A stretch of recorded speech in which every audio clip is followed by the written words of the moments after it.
General Hospital shocker. Jason and Britt's second chance at love. Is romance back on?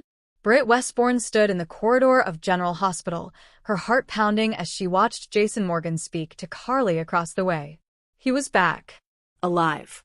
Changed, perhaps, but unmistakably Jason. It had been months since he'd been presumed dead after the mission in Greece. Months since her heart had been shattered, then buried under layers of work, bitterness, and pretending she no longer cared. But now he was here, and Britt felt everything again. Jason, too, wasn't unaffected. Though stoic as ever, his gaze flickered toward Britt, briefly softening before hardening again. He remembered their time together, short-lived but powerful. He remembered her smile, her vulnerability, and how she looked at him not as Sonny's enforcer, but as a man. And he remembered walking away. Days passed before either dared speak. Then fate stepped in.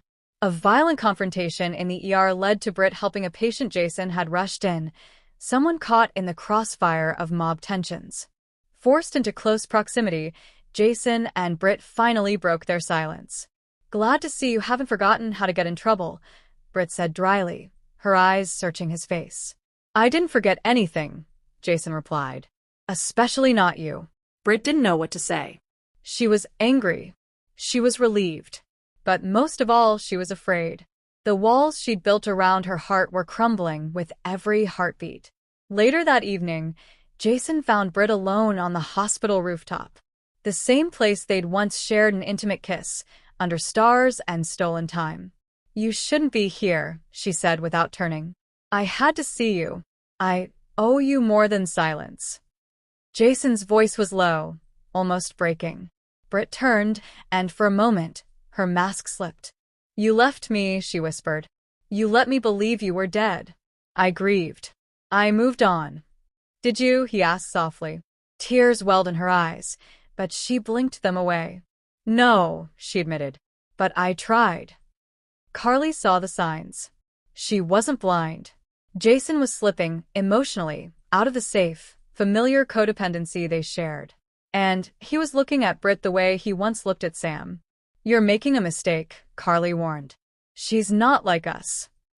"She's better than us," Jason replied. Meanwhile, Liesl Albrecht cautiously encouraged her daughter.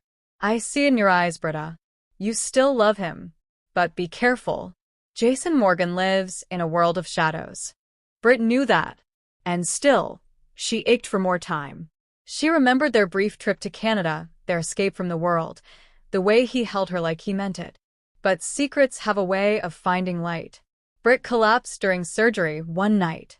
Jason caught her just before she hit the floor. Tests revealed a frightening truth. Her genetic condition was progressing. Huntington's was no longer a future threat. It was real. Now.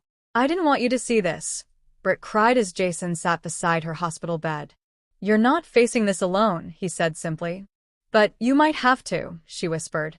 Jason reached for her hand. "Then I'll fight like hell to make sure I don't." Over the next weeks, Jason became Britt's shadow.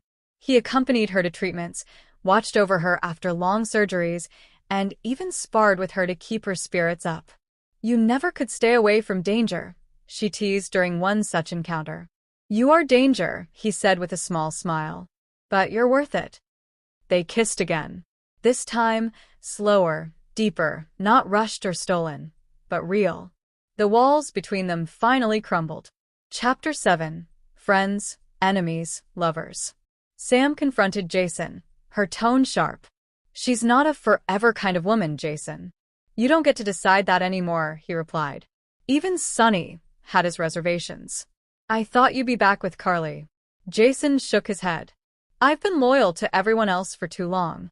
It's time I choose who I want." Despite their detractors, Jason and Britt found strength in each other. The GH staff started to notice. Maxie gave Britt a knowing smile. "So the rumors are true?" Britt tried to shrug. "Depends on what they say." "That Jason Morgan would rather be at your side than leading the mob?" "Yeah, that." But peace doesn't last in Port Charles. Cyrus Renault returned from the shadows, plotting revenge against those who wronged him, Jason among them. His first move? Target Britt. She was kidnapped outside the hospital, thrown into a black van, and vanished. When Jason found out, something inside him snapped. "She's not just a target," he growled to Spinelli. "She's everything." What followed was a citywide manhunt, violent confrontations, and finally, Jason finding Britt, bruised and bloody, but alive. She smiled through tears. "You came." "I always will," he said.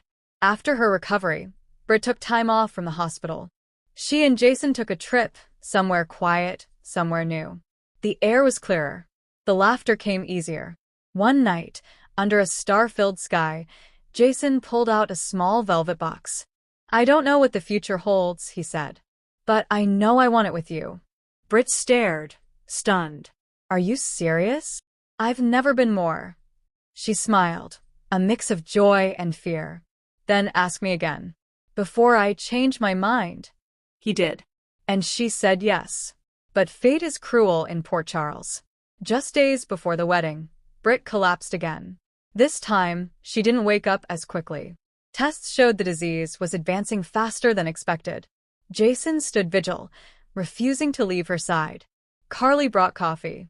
Spinelli found specialists. Even Liesel wept quietly in the hallway. When Britt finally opened her eyes, her voice was weak. "Don't marry me out of pity. I'm marrying you because I love you," Jason replied. And this time, no one, not Carly, not the mob, not death, could stop him. The wedding was small. Just family, close friends, and an ocean breeze behind them. Britt walked down the aisle with trembling steps, held steady by Liesel and Maxie. Jason waited, heart pounding. When their eyes met, it was as if the world melted away. They exchanged vows that spoke not of forever, but of now. Of courage, defiance, and unconditional love in the face of life's uncertainty. "You saved me," Britt whispered. "No," Jason replied. "You saved me." As newlyweds, Jason and Britt retreated from the chaos. They made a home filled with books, laughter, and quiet mornings. She still worked at GH, sparingly. He took fewer risks, no longer invincible, but no longer alone. She had bad days. He held her through every one. They danced in the kitchen. He kissed her scars. She memorized the sound of his heartbeat. And when the end finally came, quietly, peacefully, she was in his arms. Jason stood at her grave weeks later, holding the necklace she always wore. "She lived bravely," Carly said, standing beside him. "She loved bravely," he corrected. He didn't return to the mob.